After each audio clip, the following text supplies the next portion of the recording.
Hello YouTube, Salivate Metal here, with a discussion on modern coin grading, and to share with you a personal experience that I've had in the past on modern coin grading, specifically with the MS-70 designation. As many of you have seen from a previous video, I purchased this coin essentially as an experiment to either confirm or deny suspicions that I still had about supposed perfect coins encapsulated by either grading company, but mainly NGC. And so here we can see a blatant and obvious imperfection on the coin below the I, the A, and the N, but there are other imperfections when you turn the coin and the like that are on the coin. And it is these that certainly concern me, especially when paying such a premium for a piece. And this piece was on sale at a really good price by Modern Coin Mart. But nonetheless, let's move along to discuss my previous experience with these coins. I purchased them in 2008, sight unseen, assuming that the grade 70 would come back and the coins would be flawless in their appearance, according to the standards that I understood at the time.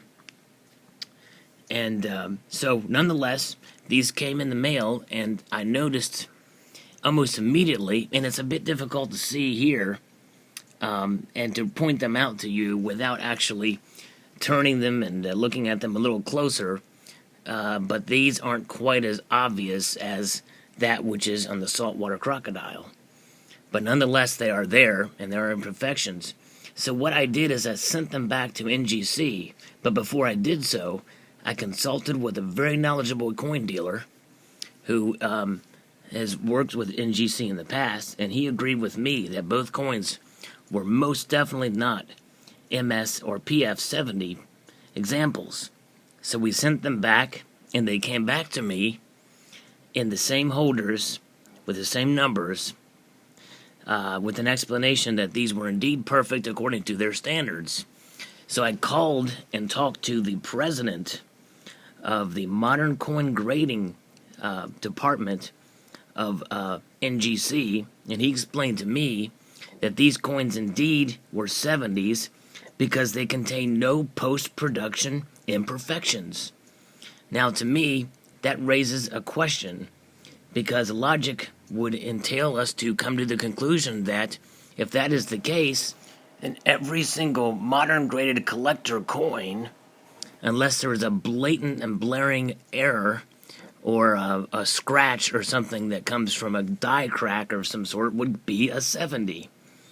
So, because what about the 69s? And of course, he could not answer the question, and no one since then has been able to answer that question.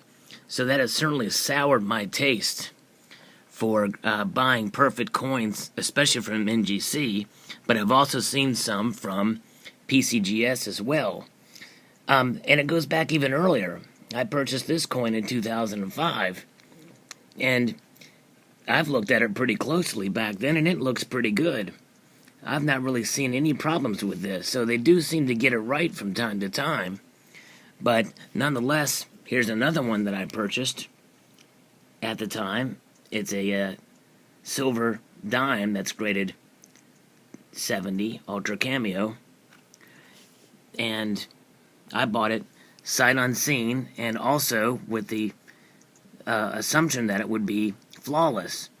But if you look closely, you can see that it is indeed not flawless, and there are marks on it.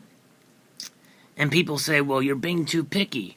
But the thing is when you're buying a perfect 70 coin from a highly respected coin grading company, you expect perfection or near flawless.